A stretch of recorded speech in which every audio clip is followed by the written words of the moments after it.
So Frederick and me, we met in Davos. Has anyone been to not the WEF, but the Drupal Mountain Camp? Nice. We will organize the next one 27 in March. So if you're interested to come to Switzerland for a Drupal event, please mark your calendars. I'm super excited to be here to talk about what we are doing together with Kanton Basel Stadt in the field of AI and in the field of Drupal, how we there support the end users, but also the editors. I'm Josef Krockenberg. I originally come from Austria. I've been part of the Drupal Austria community for a few years. I actually started doing Drupal in Nicaragua, doing my social service abroad, and since then I've been an active contributor, mainly organizing community events, and since 2014 I'm in Switzerland, based in Zurich, where we run the Drupal Switzerland association, recently more known for the Drupal Mountain Camp, but we also have more local initiatives, for example the AI Hackathon that we organized recently. Since July I'm working as a lead generative AI at Leap, so less Drupal but more AI focus for me. But at the intersection there's a lot happening, so I'm excited to talk about that. Leap is a digital agency. We have more than 30 people working with Drupal, but in total we are more than 200, and we are in 6 different offices. All of our staff is in Switzerland, besides maybe 2 exceptions. And because we opened the Basel office, that also brings us very close to the customer that I talk about. So Switzerland is organized in 36 cantons, if I remember it correctly, and one of them is Kanton Basel Stadt. So it's a smaller one, and they had a big tender out that asked for a replacement of their government website. They wanted to do it differently. We did a talk about it at Kanton Barcelona. And what resulted out of it are a few things I want to share today. So what we're going to talk about today is how we try to make content accessible for the end users, how we help simplify text, and how that all also translates into enabling more AI platform use cases. We'll start with Alva. So Alva is the name of the chatbot. So the tender, we started working with them 2023. And that's also the time where ChatGPT was around. And one of our co-founders, Gregor, really saw a big potential in it and started immediately to create a chatbot for City of Zurich, Zurich City GPT. And that's still one of the references, but the city of Zurich never bought into it, but still it created a good momentum. And while we started to work with Kanton Basel Stadt on their new website, it became clear that AI also has to play a crucial role, and I think it's quite remarkable how they were able to build the trust, the confidence, and take the risk to implement AI on the government level, because maybe we can raise a hand in the government sector who is already has AI integrated on their website. It's a few of you, nice, that's great. But not so many we can see so far, but it's coming more and more over the years. So what is Alva? Alva is the first AI-based chatbot developed for a canton administration, in Switzerland at least. And the purpose is that she knows everything there is to know about Basel Stadt, and that helps you get detailed, accurate answers to your specific questions. Just this week we talked about how Alva could evolve. So the vision could be that it's really your assistant that also takes care of your tasks, that reminds you about certain things. Right now, Alva is really limited to only know about the public information that's on the public website. Alva doesn't know about who you are. If you want to play with it, you can use the QR tag. And I want to give you a little bit of a demo if that works. Yes. Okay. So in the beginning, we didn't place Alva so prominently, but now it's integrated in various ways. So you have the classic bubble that takes you into the chatbot.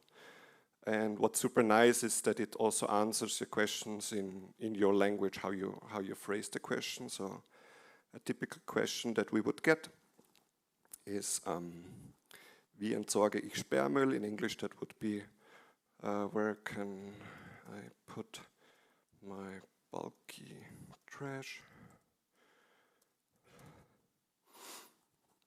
And if things work correctly, it will answer. And what's super important is that it doesn't hallucinate. That's the main disadvantage of AI, that it, because of the statistical models, it cannot be correct by definition. And in the background, we run a lot of logic that tries to validate each of the sentences that it gives you by making sure that there are references behind it, and also it kind of tests itself. So we can see that here the references are stated and the users can also look at them. Lawyers also talk about now how if that's even possible for the government, because you're obliged to have 100% correctness. That's a debate that we are not personally involved in, but we try to make sure as much as we can that the answers are reliable. If as a user I go back to the website, I can also just use the regular search. So, wo kann ich Müll entsorgen? And in the beginning it was not integrated that much, but coincidentally, when we did the Alva 2.0 release last summer, also Google had this mode that you have the regular search results and you have the chatbot-based search results. So we always combine it. And that also has increased usage of the chatbot quite a bit. And especially when users type questions, the AI-based answers, because of the vector models, they give you more specific answers by understanding the semantics and the meaning behind your question. So quite pleased with that. I can also give you a little bit of a hint how the system in the background works. So we have ways to monitor the usage, and we can also see feedbacks, and we measure some like different factors. Like for example, the lower bar here is, was Alva able to give a direct answer to the user's question? And the upper bar is, was Alva able to give the user a probably useful answer? And then the red one, faithfulness, is each of the answer sentences backed by facts? That's something we can only calculate in hindsight. We cannot, it's not possible to calculate it in real time, but we always calculate it with a delay of a few minutes. So that way we have technical means to monitor it, but obviously the success of Alva is not just the technology. The success of Alva is driven by how the content is created, how the feedback loops, the human feedback loop are implemented, and how each of the departments that are responsible for the content on the websites also work with the chatbot to validate if users' answers can be answered, because you can only answer with the quality that the data is there, and the most important data in that context is the content on the website. What we're working right now on is that you can choose different models. So this year we will be in test phase. We've already, with other cities, we've already started testing those open source models. So if you're interested to use sovereign AI, we work with a partner in Switzerland called Infomaniac, but also we work with other partners to provide those open source models. And now the users internally, or anyone interested, can already play with different models with the vision that it will be that we will be able to host it themselves or with partners in Switzerland to drive the sovereignty further. Yes. So that's a little bit of an overview of where Alva is at today. We have 10,000 questions per month. With the conversation mode that was also added in the 2.0 release, we see that people also follow up on their questions. And we saw quite an increase of almost plus 50% since the 2.0 release, since it's tightly integrated also in the regular search. Using that AI capability, we can also create clusters of topics. And we have AI integration, so if you have been to Basel, you know there is a river called Rhine. And the typical question that people ask is if they are able to swim in the Rhine. And now with the API, we can tell the user, well, today it's only 5 degrees, so it might not be as good for you. And then we give them also the regular information. The river is fast, so you have to make some security protocols and those kind of informations that visitors might have. In terms of the questions that people ask, it's mainly for the citizens, so they are interested around taxes, how they can get from one place to the other, but they ask a lot of different things like, So that generates really good insights, also for which contents are still missing and what to improve. This is just from another project, but it works similarly in Alva, is how it's calculating the faithfulness, so it checks for each of the sentences if the context that it has validates the answer that the chatbot has given, so to follow up on the quality of it. And we have been seeing that the content is heavily used by internal users. At some point, it was even 20 to 30% that the usage of the chatbot was from internal IPs, which also shows that it's not only valuable for the public, but also valuable for the public administration workers. Use case number 2, simplified text. So I've mentioned it's really important to have good text, and we have heard before that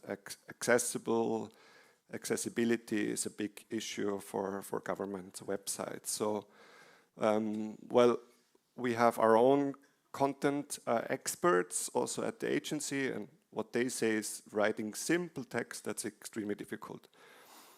And we see a lot of potential in using AI to facilitate those writing processes. So we have a whole TextMate suite that kind of similar like ChatGPT, but more tailored to the use case. It can help you implement your own language guidelines. It can help you adjust tone, shorten texts, or even simplify texts.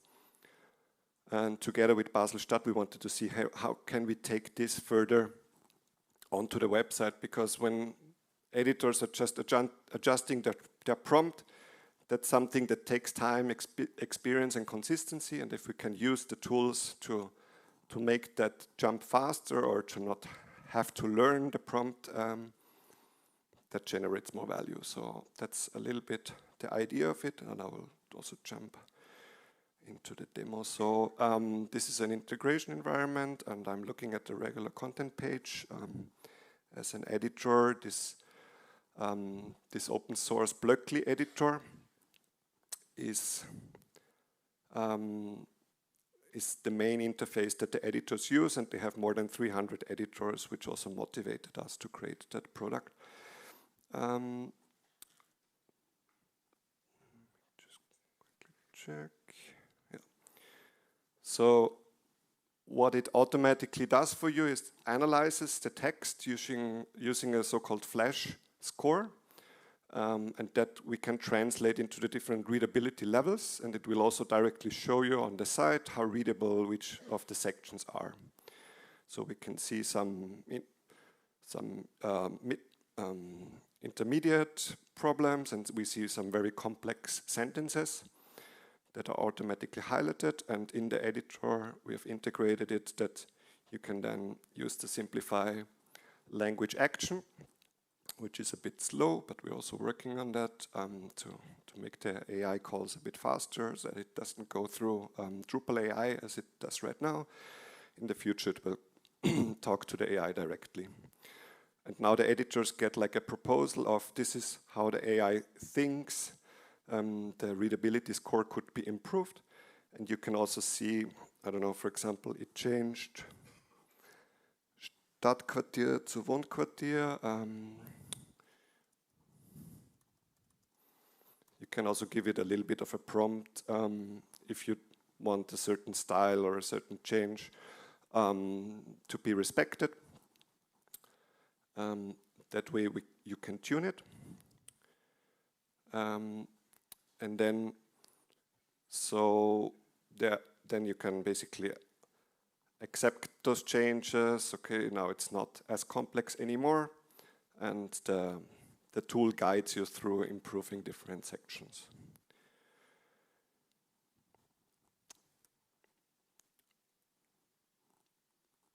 So that was a bit of number 2 that we released in October, and we are now working on the next iteration. Use case number 3 is planned for this year. I want to give a little bit of an outlook. Okay, the editors, they can now simplify text on individual pages, but we see a lot of more potentials for improving the editorial use case. So, as we've heard today, especially in the government sector, there's huge amounts of content, and our vision for the Drupal AI content assistant is that editors gain control over those many contents they have across in the whole CMS. So the idea is that it supports them in flagging, excluding, or processing problematic content. And it will have like background routines that regularly checks your content for contradictions and gives you then proposals how you can make the content better, more structured, or less contradicting. We do that in 3 levels. So number 1 is for a single page, you get notified if the page is out of date or contains contradicting or wrong information by itself. And then level number 2 is a little bit more complex so that the editor can interact like with an agent. Okay, I'm now planning this campaign. A big event is over. Please help me update the contents that are related to it. And then the AI will look in the whole content repository which pages might be affected and help you make those changes. Number 3 is even more complex, where we can. So with Alva, we have an index of the whole content site. And with that big index of all the pages, we can cluster the content and automatically find contradictions between pages. So that's the level 3 vision that we see. Yeah, and that all translates into a whole new architecture of thinking. Part of that is Drupal AI, but part of that is all their own custom solutions where you have like chat components, a control center to manage which knowledges you want to attach it to, which of the LLMs do you need, and so forth. So if you're interested in exchanging how we build AI architectures, please talk to me afterwards. I'll share some takeaways. So today we have done a lot. We started in 22. It was released in 24 and already had a big overhaul in 25, which already led to a lot of improvements for Alva. And we've already implemented simplifying language. What's planned for this year is the content assistant, or at least the first parts of it. We are rolling out accessibility improvements that have already been implemented for the chat UI on other projects. Because it's all based on one product, we can now also roll it out for Alva as a chatbot. And we will start to integrate interactive components into the chatbot. Yeah, sorry, I'm over time already. But it was a pleasure to talk about it, and I'm happy to share more afterwards. Yeah, thank you.